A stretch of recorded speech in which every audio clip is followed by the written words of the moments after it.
The group chat with Tara Thomas and Amanda Goodman of Faith and Four-Letter Words. Happy Monday. If you're like us, you're struggling with the time change, right? Every time when you wake up in the middle of the night after the spring forward that most of us in the country experience, you say to yourself, it's this time, but it's really this time. How long do we do that? We do it for a couple of days. But what's interesting is I was up at like 4 a.m. this morning. I could not go back to sleep, and that didn't make sense to me. Because then I was like, well, it's really 3. So what are we doing? So then I'm like, oh, it's, the menopause thing again. Like my time is still waking up at like 3 o'clock in the morning. So this time change. I was just telling you, I told Tara a little bit ago that I saw a meme that said, why don't we do spring forward on Mondays at 4 o'clock in the afternoon so we can all truly enjoy it. I love it, right? That'd be the one day where everyone's leaving early because it's actually now an hour later. So we all get off of work. I love that idea, actually. That would be really, really nice. But the good news is not only is it going to get lighter later, spring right now where we are in Iowa, we had a taste of it yesterday. It's continuing today. Yes. It's in the 60s, which is, I slept with my window wide open. Very nice. And for those of you that are feeling that, the doldrums, the SAD, what is SAD again? The seasonal affective disorder. Mm-hmm. We totally agree and understand that that's a thing, because it's just, you forget how long those stretches are where we don't have sunshine breaking through the clouds. Right. It's actually depressing. It is. I'm very much a fall and winter girl though, because by that time I love when it gets darker earlier. And this is why. Because it's like, I always feel like it's the universe's way of saying, go inside, like go to bed early, take it. You don't have to be anywhere, right? It's just it's that slow down factor. But by this point, we're just all like, okay, I need to get out. We're ready for a shift. And I think the weirdest thing, if you're a Midwesterner for years, you have to go through that closet transition. So it's like in my head, do I want to bring out or switch out more of the spring summer stuff, and then the minute you do, a major snowstorm hits, and then you're going to the basement to get your coat. I think there's snow in the forecast this week. Oh, I'm sure. I won't be here. This is the last time I'll be joining you for another week. Yeah. So we are. I'm not saying where we're going, but we're just gonna take a time out. I'll have to solo when you're gone, and then you're coming back next week. And then I'll be back the following week. Right. So we'll be apart, but still bringing you the group chat every Monday, Wednesday, and Friday from perhaps a remote location. Oh, that's a good tease, because I know where you have an idea of going, and I think it's going to be very fascinating for everyone who watches. So you definitely have to stay tuned next week, because Tara's going to take you somewhere that has been in the headlines for quite some time. Yeah, thanks to technology, we can go on the road, take this on the road. So that'll be it's actually a weird time for us, because our kids are going through a lot of transitions. So for you have a daughter who's a senior, so you're going through all the last. And then with my son being a junior, I'm going through the second to last, and then being inundated in our inboxes and mailboxes by college mail. Yes. And everyone promising. And it's what I've learned about colleges. It really is a unique business. And business is right. Let's just say that, especially if you're looking at out-of-state schools and their tuition, public institutions that are out of state are starting, if you're out-of-state tuition, we're starting at $65,000 a year. Okay. But then it's, if you have certain grades, then they'll give you all this money. And so I'm thinking, if you're willing to throw $20,000, $30,000 in grants or scholarships our way, then maybe that tells you that you're already way overpriced. It's for insanity. Sure. It is. It's a racket. And the minute that you enter into any kind of arrangement with your kid, as we've both experienced, there's always a lot of extras and unexpected expenses that come up too. Oh. So it's always way more than just the sticker shock of the tuition and room and board. So for those of you right now going through it, I always think, wow, when my kids are done with college, I can't imagine what I would do with my extra income. Well, I think that's why it's really important that your children play travel sports, because that will get you ready for opening up the window and just throwing your money outside. And it's interesting. I wanted to talk to you about something, because I was at a volleyball tournament all day on Saturday. I'm talking 6:45 in the morning till the sunset in the evening on Saturday. And I enjoyed it because I enjoy watching my kids play sports, and it's a nice little solitude. You know, I like to sit by myself. But I was talking to a woman from another team, and we were talking about the phrase that we hate is when people say everything needs to be fair. Like, this isn't fair. This isn't fair. And I posted about it yesterday just because I wanted to have a conversation, or I talked about it on Saturday. I don't know. But it was at some point, sports stopped being fair, because that's the whole point. Right? If it's fair, it can't be fair. So you either want to be competitive and win, or you want to be fair, but you can't be both. And I was thinking, like, middle school, junior high, that's when it should stop being fair. What do you, I mean, you have kids who were athletes as well. It's a great sort of analysis, right, to consider, because at the end of the day, it's still a competition. And that competition doesn't just mean, you know, your team versus your opponents. It's also a competition for putting within reason the best who's deemed the best players on the field or on the court. And so, you know, I've talked about this a lot with a lot of parents. I know there are some families that we've gotten to know over the years from other schools, of course, with travel sports. As the kids get into high school, then some of the kids that your children have played with for years in X sport, you may never see them on the court, because by the time they make it to like their junior and senior year of high school, other kids have taken their spots, if they're especially if they're at a larger school. And so it's so interesting, because my question that I've been very honest about with people is, would you rather your kid go to a school where the team isn't going to go to state, or they're not all stars so your kid can play, or do you want your kid to ride the bench and get to go to state? And so for me, I mean, I guess I really don't have the answer, because it's sort of up to each family to decide that. But as a mom who put a lot of hours in not just travel baseball, but also travel basketball, I am grateful that my son can play two sports and actually play, because at a school the size of where my son goes, that's very rare that you can get a lot of playing time in more than one sport, because a lot of people are very specialized in just that one sport. So, I mean, it just, and so I just think that that's something I know bothers parents, because I've heard through secondhand conversations, we spent thousands of dollars and traveled for years, and now my son will never touch the court like his junior and senior year. And I mean, that's a hard pill to swallow, right? As a parent. Well, I think sometimes it is. And You've watched him all those years. Well, and I think sometimes just because you play club sports doesn't mean that you are elevated. That's correct. Because it is a great point. Club because sports it's pay to play. There it is. Every single club sport is pay to play now. It's not, I mean, you can get on. There are better teams that you can get on. But you know, you have to ask yourself, who are you really doing it for? I think we get, and I think the process with Gia going through club soccer since she was like 7 years old, and then, you know, being on a national team and traveling all over the country and yada, yada, yada. And then saying, yeah, I don't want to play in college. Okay. I mean, like, it's like we're like, okay, all right, we're not doing it. So you kind of have to ask, like, what's the dream for? Is it, so we all love bragging about our kids. Absolutely. I love bragging about my kids. Is it so we can post about them, that we want them to be successful? Is it that we want to have that puff our chest out moment, that everyone's looking at my kid doing something big out there? I mean, is it really driven by our own egos?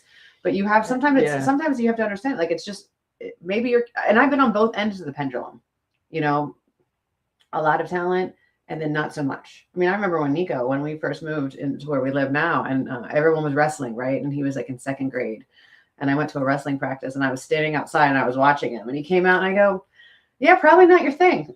Like, it was just because it was, you know what I mean? Like, we're very, very honest in our house about, you know, knowing we don't have rose-colored glasses on. That's good. That's good. Well, the other thing is, you know, we see on social media, those of you who obviously are in that world of sports at whatever level your child is, and you see on social media all the posts about, this team is undefeated, or this team is going to state, and it's like so interesting, because sometimes I think I'm just surprised that you would be so almost like bragging if your kid is on the team but isn't even playing. Does that Yeah. make sense? It does, but- It's like you're still a part of the team, but your kid really, in a sense, is not even being given an opportunity to experience Sure. all the pressures and stresses that come with I'm in the game and I'm Sure. a part of it. So, but I mean, not that they aren't excited Well, I mean, like, for the team. My daughter was a sixth man or a seventh on playing basketball.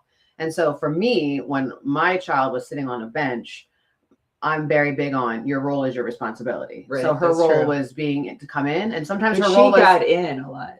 she did, but I mean, I'm she talking did. about kids who will never get But in. no, like, she the whole didn't season. get it. I mean, she didn't play one set. Well, I'm sorry, she played like 3 seconds in the playoff game at the very end of the game.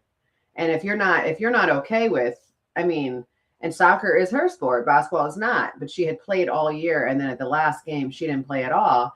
And I had questions in my head, but I'm thinking, Well, yeah, especially Your when role is she's your a responsibility. senior, because then Yeah. there's that side of you where you're like, oh, darn it, that was like her last opportunity Yeah. to play. and then I like, I think long term and big picture, like, is it gonna matter? No, Right. That's very true. And I think I do know that there are people who do, like, they have these high expectations, and if basketball was their kid's sport, for instance, since we're in basketball season, we can talk about that. If basketball was their sport and they were doing all the travel, and dads were coaching the travel teams, and they were going all over, and we were, this, and then the floor falls out. Yeah. Oh, I mean, right, it's right. kind of like wait a minute, Mhm. you don't, I think that you feel bad for your child. You don't, it's, Well, just in this past basketball season alone, we know of 3 kids who transferred to schools for their senior year.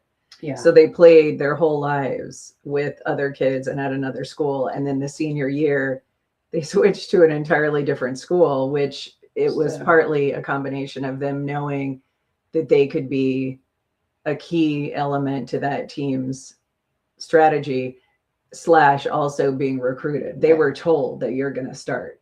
yeah. And so, I mean, that's a really interesting conundrum for some The families, transfer because- portal. Yeah, because they're like, For do high I let school. my kid do that so that he can be a star? Or do I let the kid stay, where they've put in all the work, even if that team isn't going to do as well? And so I think it's just, for me, I guess I feel like I'm surprised that the kids are so willing to do that, because my son is so emotionally and socially connected to his teammates and his friends. I mean, they've been friends some of them since first grade, kindergarten actually. So I have a hard time just as a parent being like, okay, you're going to abandon all your friendships and these people that you want to be around just for sports. I think it's because of social media, right? I think these kids are so connected with everybody, and they know everybody from all the schools, and it's I don't know, like, it's a really good point. It's really interesting, because As a parent, it's like, I just can't imagine being like, no, you need to put sports before, anything else in your life. so I'm going to say this, and I think it's always best what any family does, what's best for their family, yada, yada, right? But the transfer portal that's alive and well, what is it called in high school? Open enrollment, right? I Mhm. guess it's open enrollment, but it's a transfer portal as well as college sports. I feel like we are teaching some bad habits. Like, we don't have to sweat through. Like, Tara and I had to sweat through our first jobs with a college degree at $4.75 an hour and $6.50 an hour. Okay, it was miserable. $4.65. I'm sorry, $4.65. She gave me a dime I gave her raise. a dime raise. So, like, I want to talk about that. And it wasn't that long ago, like the late 90s, early 2000s. It was not that long ago when we were making below the poverty line. Mhm. Okay. Our hours were awful, and we were working 13-hour days. Okay. And it was hard. It was very, very hard, and it was miserable, and we were being mistreated. And when we were working for, some at times chauvinistic and narcissistic bosses, right? Quitting wasn't an option. If we wanted to get to point B, we had That's to right. struggle through point A. And that's what we're missing now. I think I we're just, agree. I agree with that. oh, you don't like this coach? You don't like this? Okay, well, we're going to leave. We're going to leave. Oh, you're not getting, like, now we're giving college kids money. I mean, last time I checked, I thought like getting a 4-year education for free. It's like more than $200,000 now. I thought that was good enough. Mhm. But now it's no, we have to pay for name, image, and likeness. I'm Yes. against it. See, I don't I know. was always for some compensation for college sports or college athletes, and now it's like anything else. People take something that could have been done in a different way, and then Mhm. they turn it in. They morph it into something that becomes not how it was intended to be used. right? Absolutely. I And mean, isn't that sad? That's why I was happy with Nick Saban. Nick Saban was at the Yes. White House for that sports athletic forum. I'm not sure what it was called, and he said, we're no longer concerned about the education. It's not. And Gino from UConn, legendary women's basketball coach, he said, let's stop calling it college athletics. Let's remove the student athlete, because it's not. It's semi-professional sports. Mhm. And so now True. you can't even. You have players that I mean, like, look at Carson Beck. Carson Beck, quarterback from Miami, played 3 years for Georgia, went to the national championship game or got into the playoffs with Georgia, and then he's playing for Miami and it's just weird. It's just weird. And these kids are millionaires, and they're just, no one's talking about. I don't think Carson Beck went to one class at Miami. They don't. A lot of the kids, reportedly from people we know who are a part of college programs, they do not even have to step foot now in a single class because of virtual and tutors and all the things. And so you're right. Then you're not a student athlete, you're an athlete. And then, oh, by the way, we're going to make sure you get this degree. Right. I'm just very big, like with college sports. It was very much, for me, was always, you're playing for the name on the front of your chest, right? Who like the school, that's what you're playing for. You're getting a free education. I mean, some of these schools you take Notre Dame, you're paying $70,000 a year. Right. And then you get that for free. I mean, Which is an insane benefit. Well, back to the parents whose kids are transferring at the high school level, I do have to laugh because many of you have seen this where they're a senior. And so it was their last season at the high school level of whatever sport. And then the posts are these sentimental posts of I watched you for years. And then there's, all the reference to what a team and how wonderful, they supported each other. And then I laugh and I think 10 months ago, some of the kids had no idea who your son was. I mean, they literally didn't know them. There's no way that they would know them. They maybe know of them, right? But you don't have a close relationship with these people. And so you literally just met them up close and personal, Sure. 10 months ago. And they're acting like we've been on a journey, we've come far, like they've been training together for the Olympic team. I mean, and it's just, so there is, let's just, like she said, let's be honest. There's a point where you have to say, okay, for me, it wasn't about academics. It wasn't necessarily what was best for my child. It was, I was grateful that a coach and a program wanted my kids so they could get more W's in the column. Yeah, that's a good point. Jamie brings up a good point. She says, I personally feel like if your child is offered a better opportunity, they should take it. Like if you were offered a better job, you would take it. Right. Oh, that's a good point. It's an excellent point. And Yeah. It's an excellent point. But this is where I question things, right? Like if you go to a job, nobody wants a job jumper. Right. So it's like when I would interview people, so many job jumpers. They get gosh. reputations. They do. They have reputations. Like if someone comes and it's like if they've had five jobs in 3 years, you're like, what's up?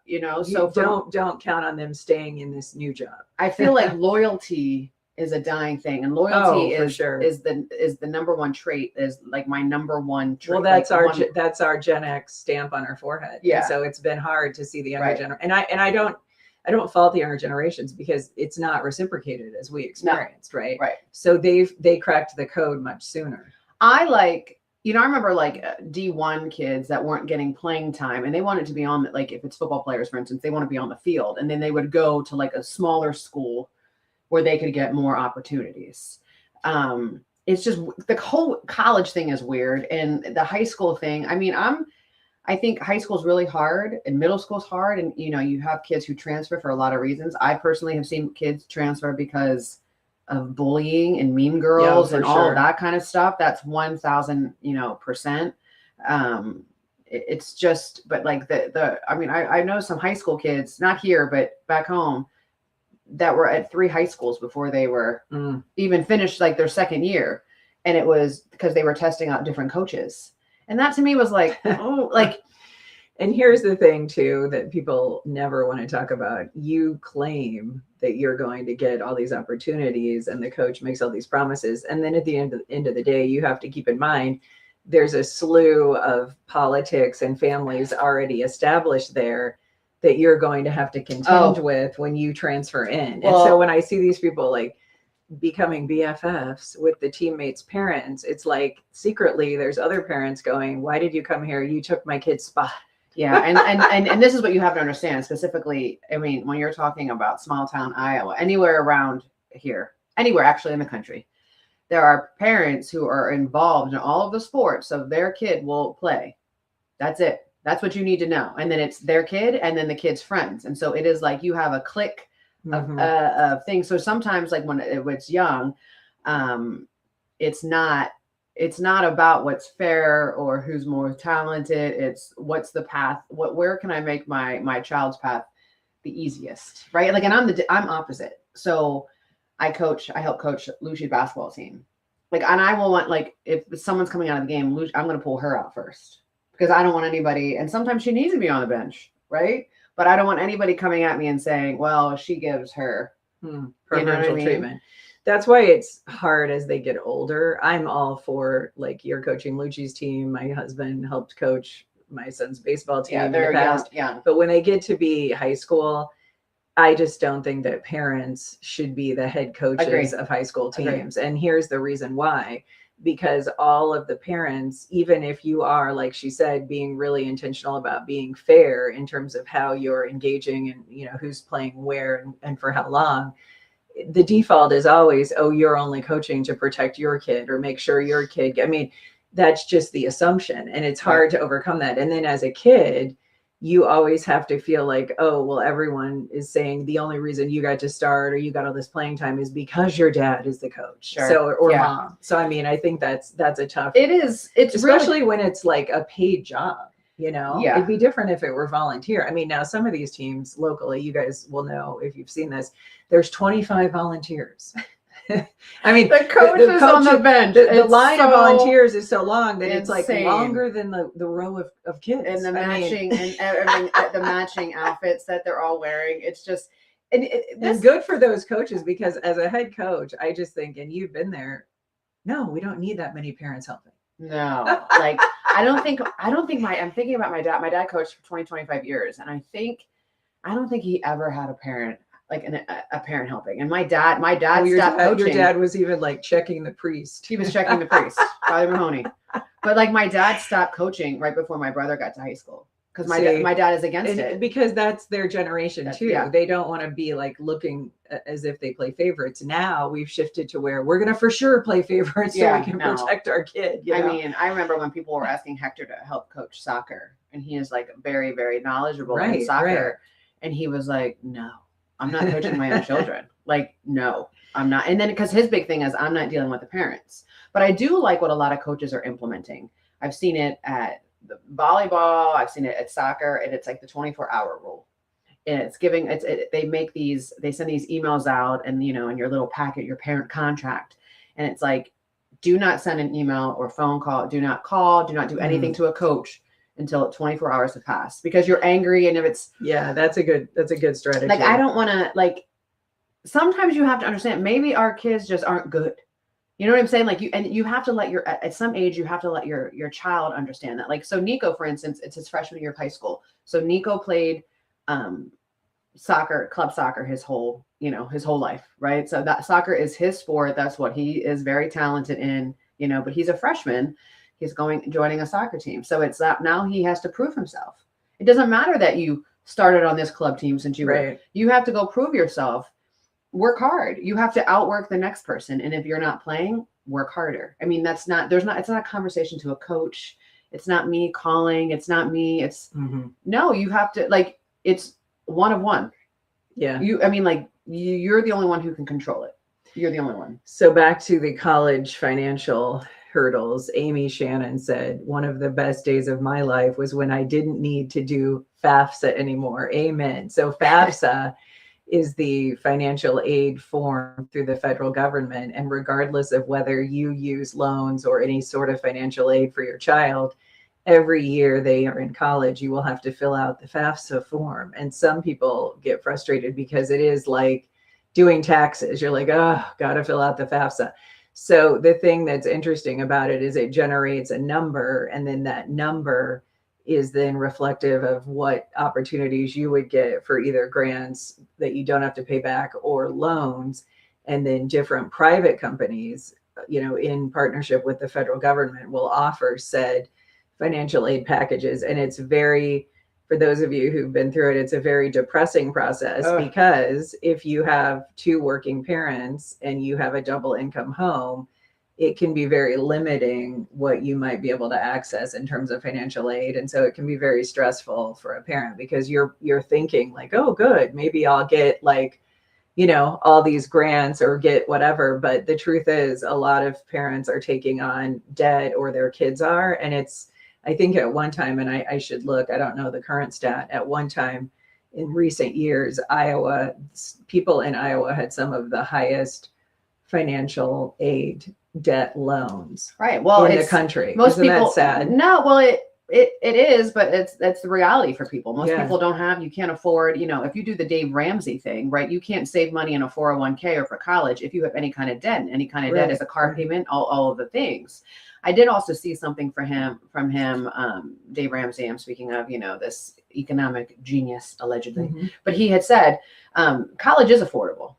He said college is affordable. It's because people are choosing to go to schools that are well outside of, they're either going out of state, and he said college is affordable, but you have to look within your parameters. And I thought that was really interesting. Like honest take. It was an Mhm. honest take. I mean, I love him. I went to Dave college Ramsey. when I went to an in-state Pennsylvania state school, Slippery Rock University.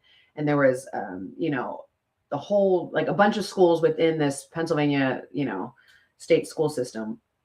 And I think it was because it was about affordable education. And I think total, it was like 10 grand a year.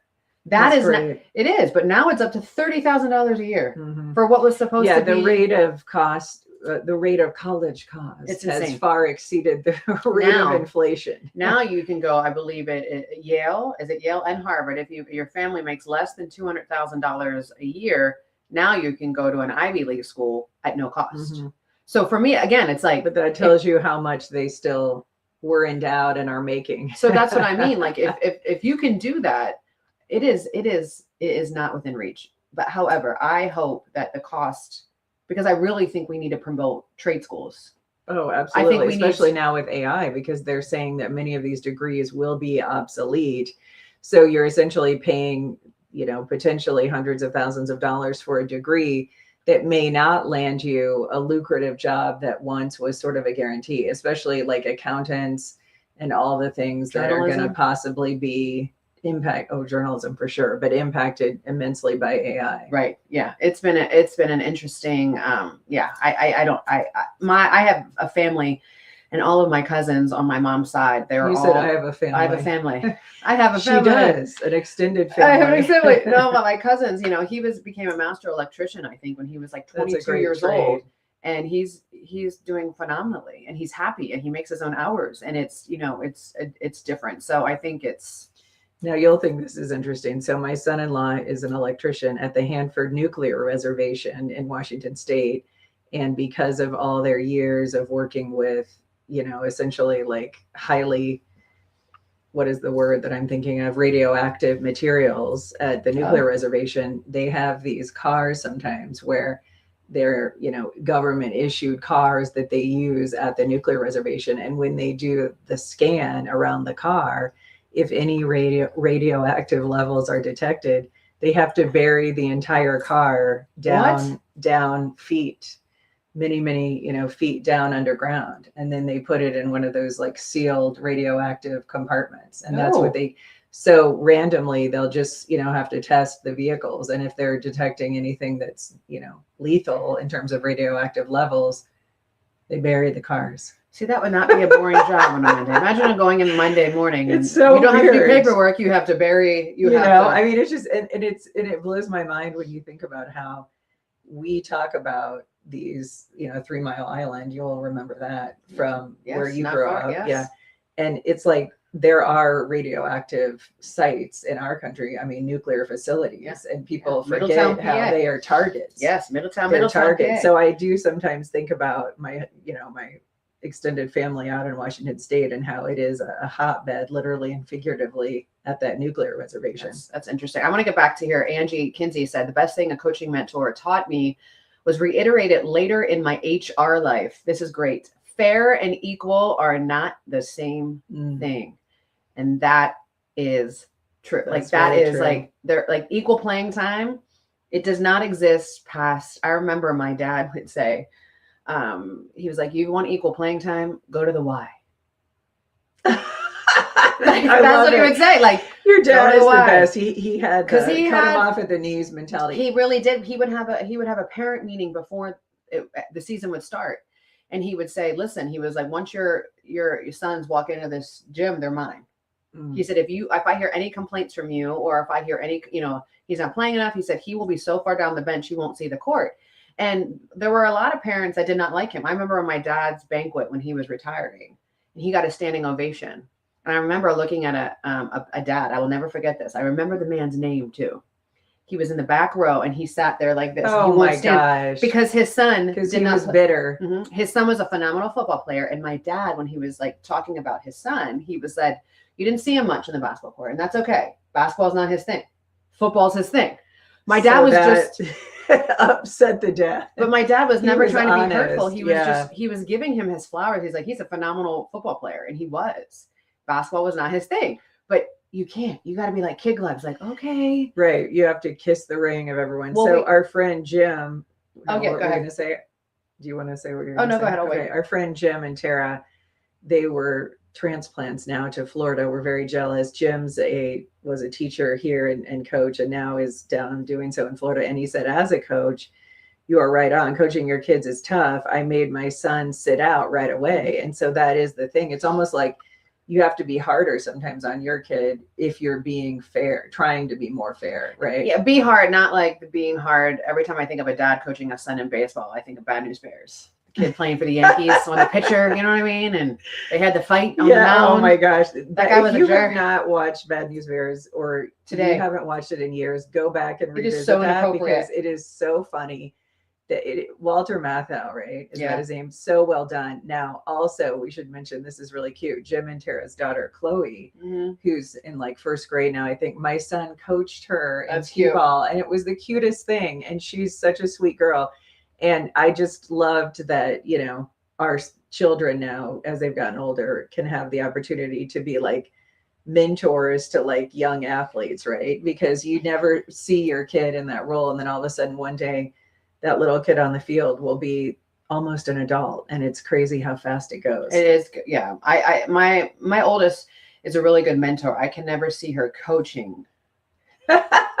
She has the patience like of a gnat. Like she would not, because she wants it done her way. It has to be done this way. And if you look at her sideways, she's, Well, so she's me. well, I met one of the team moms from your daughter's team, whose daughter is a freshman over the weekend. And yes. she said, Gia is so kind to Ella and she's always Oh, that's supportive. good. And so she That's was good. singing Gia's praises. Okay, good. That makes Yeah. me feel. So hello, Ella's mom, if you're watching. Our friend Gina, my friend that's now Amanda's friend in Pennsylvania, she watches our show and she said she laughed out loud because I said the wrong term for the person who sits at the head of the boat in crew.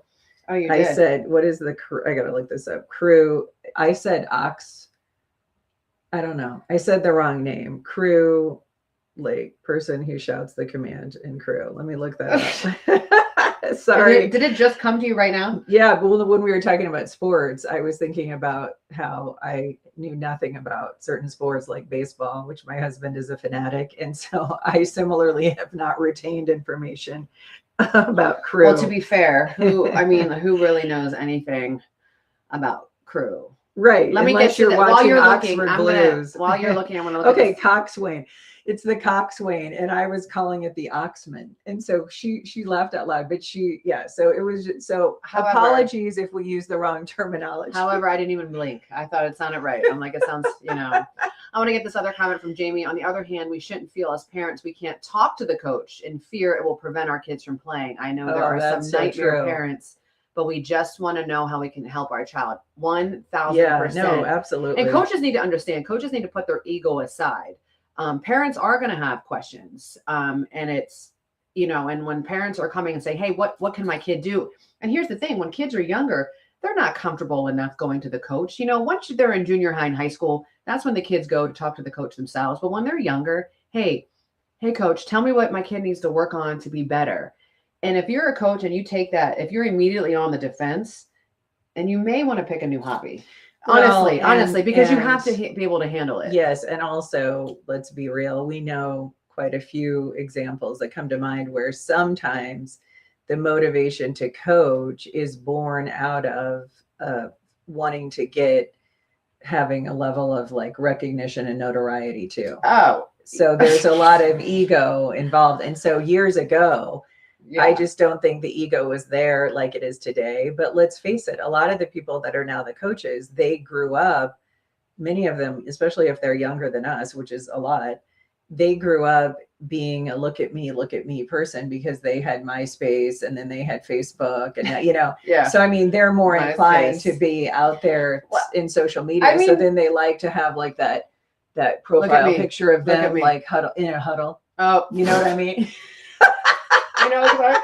Where they're like, yeah, where there's like a shot of them like this. They're in a player's face. I'm gonna make that my profile picture. That's a green screen. It's a green screen. It's kind of like I laughed all basketball season. Like some of these refs come out puffed out chest. They are doing performative the officiating. The stretches, and they're like over, and they got the whole warm up. I'm like, first of all, why does a referee have a warm up jacket? When they do those overly, like I don't even know what thing I'm doing. When they do the they get into it, especially when it's like when they're at a home gym and they're going to call a charge against the visiting team, and and you're like, that is so true. You're the ref. But it's so funny now. But you and my husband are both in a similar camp where the refs are very annoyed by both of you. Oh, I mean, like there was a game, and I've mentioned this story before. But I mean, the play was over here, and like the ref was on the opposite side of the floor, down. Like he was the third ref, so he was way over. He makes the call, so I stand up. I'm like, that's not your call. I was like, you're in a position to make the call. And afterwards, my daughter was like, you sounded like the drunk guy from Hoosiers. When he goes onto the court, he's like, you're out of. I was like, well, he was out of position. To make the call. Gosh! Like it was just. And for my thing is, I understand that there are people who are out of control and treat refs wrong. I understand it. Okay. But as a referee, as my dad would say, you cannot have rabbit ears. You can't worry about what people are shouting. It's like, it's part of I think it's impossible for some parents like my husband to not be annoyed by elements playing out. Like, for example, when we play other teams in baseball and if the baseball dugout, which there's a lot of them all across the country, has obnoxious players in the dugout. When they're yelling those annoying like chants and cheers from the dugout. So my husband at our game, one of our like sub-state games or whatever last season, he screamed out across the field, "Let's class it up." To the kids in the dugout. And the parents were like upset that he yelled that. And then he said, what? He's like, listen to them. They're so rude. They're so obnoxious, So, I mean, the best part for me is like the observing how parents are so shocked if another parent from another team is in any way implying their kids aren't like perfect angels, Yeah. I mean, I get into all the game. I mean, I clearly, being a Philadelphia Eagles fan, we know we threw snowballs at Santa. Like, get over it. But I don't mind like the banter back and forth. Like if you do it in a different way, but if you're going to come right in front of for instance, our parent section and start shouting. A kid, like if you're gonna be a kid and you're gonna do that, you're poking the bear. Like get ready, because I'm gonna make you cry. Like I'm gonna I'll dish it right back. It's like you're not gonna offend me, but can you handle what's gonna come up? Well, and the thing is, those of you right now going through it with younger kids, as we've talked about, we've been through it, and so we know then that by the time they get to high school, especially like their junior and senior year, you will start to mellow out a little bit because you recognize that this is going to end in some form or fashion. And there is much more to life than you being able to put, you know, a trophy or a medal on the shelf that will become nothing but a dust collector in the years to come. None of it matters. It's kind of like when you go make it to state, you know, Gia's soccer team's made it to state 3 times, and it's so, and you feel like, I mean, it's the biggest thing happening in your life, right? Like even for parents, it's like, Yeah. oh my God, oh my God, oh my God. And then it it's is like an honor. it is an honor. phenomenal. And then it's like when it's over, it's like life goes on. Mm-hmm. I mean, like at the end of the day, like And none now of it there's matters. a new team that's made it to state. You know, when I was watching some of the girls' state tournament this year, and then it's like, I can't believe how many years it's been that, you know, my daughter was there. And so then you feel like, oh, and like she said, life has moved on, and Life has now moved there's on. new players and new stars. And it's I mean- just the cycle of sports is much like the cycle of life, where one day you wake up and then you're like, oh, I'm no longer young. I remember, and it was something, this was so harsh to say, but I remember, I will never forget when I first heard this. If everyone's great, then no one's great. Mm-hmm. And it's kind of like, So true. I mean, it's, you know, there are, yeah. And that is really, really hard as a parent when you're like, wait a minute, no, like no, if everyone's great, then no one's great. And, I don't know. It's been, but I'm a firm believer. Every kid needs to be involved in sports at some point, or like the arts or whatever. I speak from sports because that's my only experience, because it teaches you so much. Oh, absolutely. And there's no greater motivator. It's like Bobby Knight once said, you know, butt, meat, bench. He didn't say butt though, but he said, you know, butt, meat, bench, butt, right? That's the motivator. That would have been a better use. It would have been a double B. double B Versus, I'm guessing he said the A word. He definitely, He definitely he said the A definitely, word. when he had an opportunity to swear, he was all in. So I've been meaning to talk about this. I saw this really cool take from this woman on TikTok, and Okay. she said from the ages of 49 Okay. to 56, you're entering your legacy phase. And the legacy phase is now you recognize that your time is valuable, and you're more aware of and more questioning what really makes you happy and what do you really want out of life, because you've been able to cut through all of the insecurities and all of the things that you focused on when you were younger that you've let go and moved on from. And I thought that was Whew. a very powerful thing to think about. So if you're like us and you're in that what's potentially your legacy phase, it's so true that you do have a level of self-reflection that we never experienced in our late 30s or early 40s. Oh, it's so true. And it's interesting that you say that, because now I firmly believe, and I live by this, no is a complete sentence. You know, and I say that because it's no is a complete sentence now. It's kind of things that I don't want to do. No. Whereas before, when I was younger, I felt like I had to explain. Right. No, or, but, or because. Yeah, because, Mhm. or I had to explain it, or I would just go along with it just because I wanted to make other people happy. Like, let me go, like, let me do this. And so it's that when you talk about that legacy, like what is going to be best to pour into me? What is going to bring me peace in my life? If it's not bringing me peace, and I mean that like wholeheartedly, and I'm not sitting here like some kind of, you know, Buddha, Right. but if it's not bringing me peace, or if it's going to come in and disrupt my life or in my world and what I have around me, no. And the other thing that it reminded me about is when you have an issue with somebody, friend or family or coworker, you will then sometimes carry the weight of that difference of opinion or that conflict. You will carry that with you, and it will impact you outside of your contact with that person because you're worried about it, you're thinking about it, you're stressing about it. So what we've experienced, and we can help you like keep this in mind or keep this in perspective, this too shall pass. So at some point, if you've wasted all that time and energy, you'll completely move on. And then you'll realize, like, why did I care so much? Because those people, they not only do they not care about you, you won't even be around them because a new boss is going to come in, or you're going to have to shift, you know, some social engagement, especially like with sports. I mean, we shift parent groups and friend groups sometimes just based on the busyness of our kids. And so you really don't need to carry the weight of whatever about that is so upsetting, because at the end of the day, we're all human. And it's such a a bad use of our limited time when we can put that energy into something constructive. What, right. Well, I only want to be around people who bring out the best. Like, so it's funny when you age out, I'm sure you know this for Charlotte too, when they age out of like certain sports and like club sports. Like I have like two parents from club sports, Bree and Kobe, were like my rider. They were the ones that we were very similar.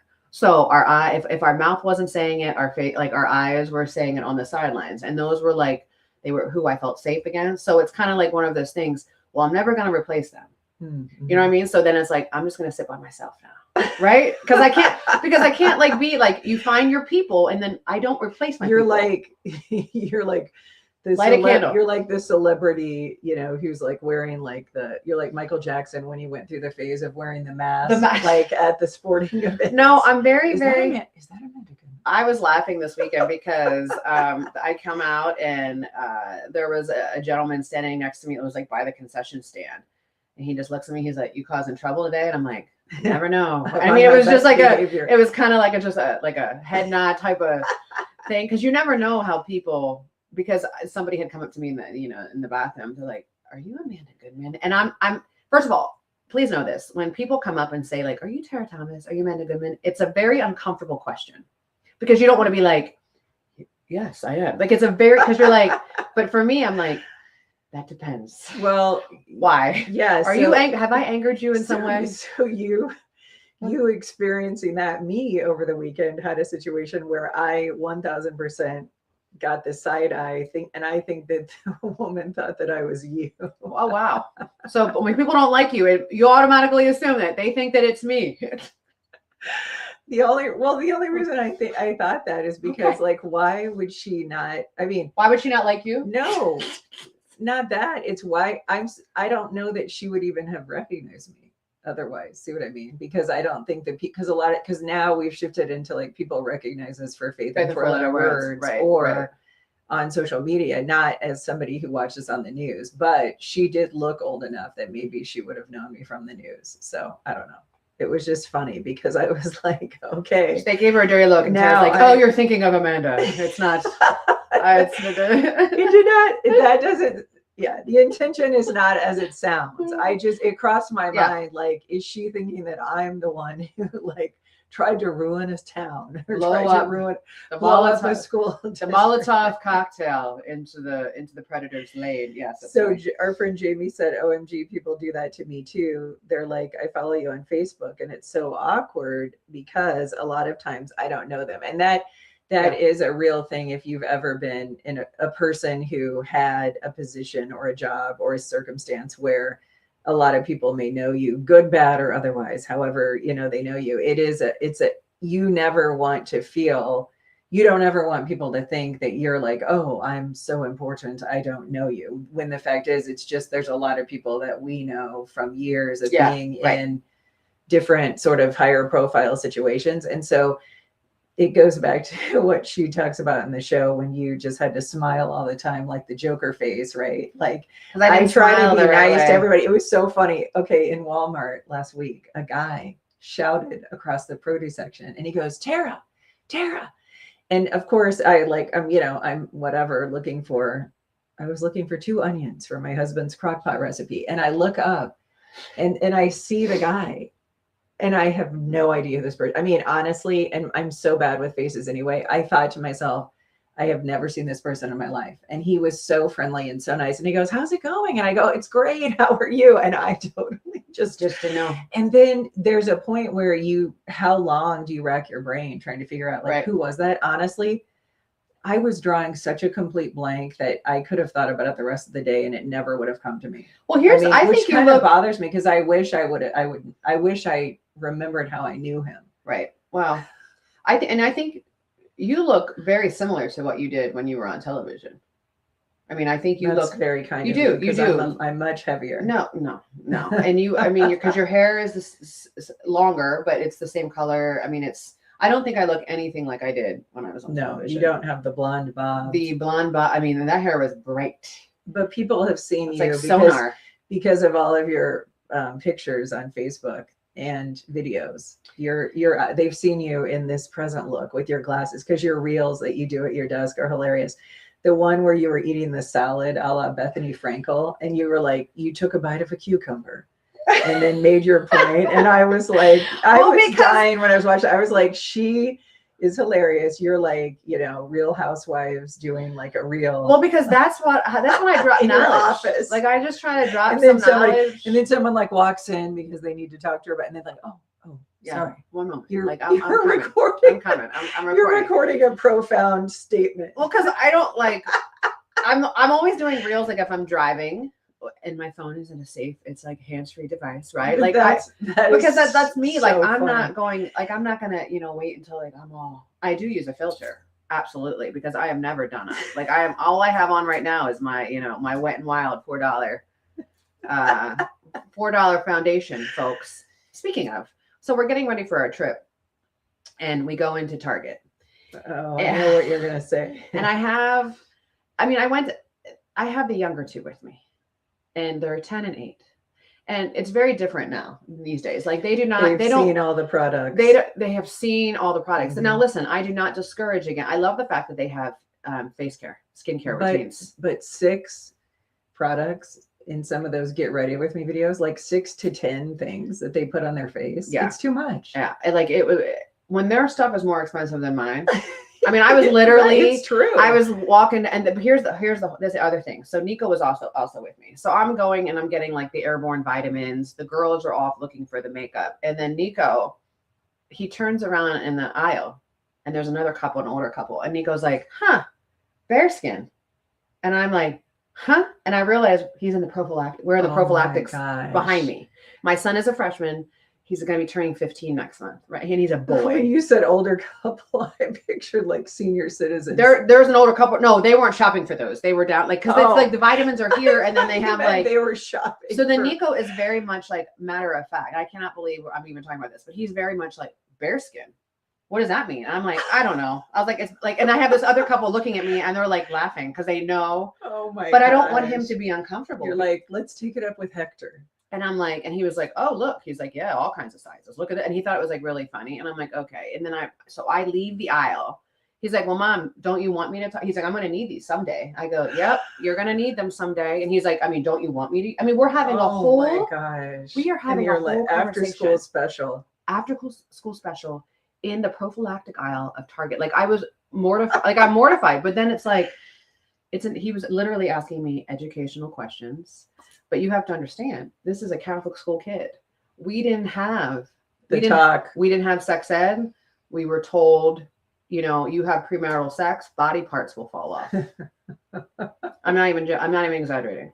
I'm not exaggerating. So I came home yesterday, and I looked at my husband. I'm like, I'm never taking him to the store again. I'm like, we were in like, I don't know. First of all, do a better placement with why are they right by the airbornes? Aren't they usually in the same aisle as the tampons and the pads? Which is very funny to me. Like all the family planning. Everything is right involving your privates. We're gonna put it all in one aisle. But then Nico, he brought up a good point. He's like, he's like in all those movies, like people are always embarrassed to like buy condoms. Like, he was like, I think it'd be like, it's a flex. Like, he's like, I'd be slamming that box down. I'm like, okay, that is kids today, You right? need Social church. media has ruined our children because they're all in high school, including my son. They're all like way too seasoned and sarcastic, right? Yeah. About everything. He was doing everything he could yesterday. Whereas for to us, embarrass me. like Fast Times at Ridgemont High, that was like a scandalous movie. Oh. Now that's like every day on your Life. For You page. I just think about if that had been me or like my sister or brother with my dad or my mom in that aisle, like never. I mean, like, I remember when I became a woman, I got my period. My dad couldn't talk to me for 2 weeks because he was so embarrassed and uncomfortable. And I'm like, no one spoke to my me. sister, I was always way more open about things like that. My sister did not want to talk about stuff like that with my mom. So she would like literally like want to run away. But so my mom would just start buying pads and tampons Just and leave putting them on the stairs. And then we would have a stockpile in our upstairs bathroom, like we were ready for Armageddon because we had pads from like the top of the cabinet because she just didn't want to talk about it. I don't blame her. And like we didn't have Google back then, and we didn't have like chat or TikTok or anything. I mean, I remember when it happened to me, no one talked. Again, Catholic school, they didn't talk to us about any of it. My mom, like baby boomers did not talk to their kids about it. They didn't want to, it was embarrassing them, right? So when it happened, my sister, it was the day of her high school graduation, and I was like frantic upstairs. And then so she just threw one of my mom's like grandma pads at me, and it was like it came from here to like my neck on the it was, you know, like no, and I'm like 13, like walking like, is this how it's this is So wait, in fourth grade, I went to a school where it was 4th through 8th grade, and the older girls that got, you know, that had their periods, they would put pads up on the shelf in the bathroom. So we took the pads, my friend Susanna and You me, stole them? and we put them on. Oh, And you- we like years before we had our period, and we were out on the playground, and I was Thinking like, you were like- walking around like I've got my pad on. Like I was really mature. And it's so stupid. Like, why would you want to wear it? And I was wearing it on the because playground. we thought that it's horrible. They didn't tell you it was like Oh my a God, sentence, that is like a so life. funny. The pad was up to here. It was awful. It was. I've never seen anything like it in my life. It was awful, and like my sister, like no one helped me. I had to figure out everything by myself. So that's why I swore, like I'm gonna have like talk to my kids, because really, it's our own uncomfort, like discomfort that we're not speaking to our children about it. Like yesterday, I mean, now granted, I know that was a really uncomfortable thing, but my son was asking me certain questions, but there were certain questions I was like, I don't know. It's been a minute since I've used those. Can you ask your dad? Right? Like, go ask dad. That's anything concerning this down here, you have to ask your dad. Like, I'm out. But it was. And you guys are going to spend a fortune on pads and tampons with 3 daughters. Yeah, I'm really praying that that spicy one, we wait a few more years. I'm praying But that girls today are having periods younger and yeah, younger. you know Isn't that why? crazy? It's because of the diet is horrible. So I'm hoping, because I don't think I can teach Lucci all of the things. I mean, there's gonna be some fights. And when those hormones kick in, it's gonna be I mean, we're But gonna you'll have know how to deal with her because she's just like you, right? So Yeah, you, but- you uniquely understand that personality. well, it's gonna be a gladiator fight in the ring. Like, it's gonna be to the death, one of us. So one of my friends, actually my friend Susanna, the one who wore pads with me outside in 4th grade, her older sister Heidi, her mom didn't tell her to only put deodorant. You know, she said like you put it where you sweat. Well, she one day was at school with shorts on, and somebody said like, "What's on the back of your knees?"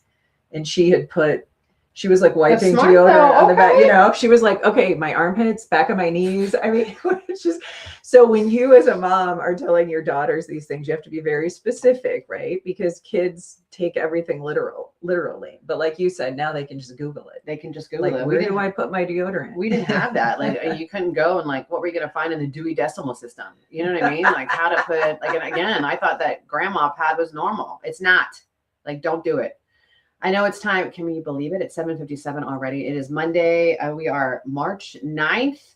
Thank you so much for joining us this morning. I'm going to end with my 4-letter word of the day, and that's going to be grow, because evolution is very powerful. And I also want to point out that yesterday was International Women's Day.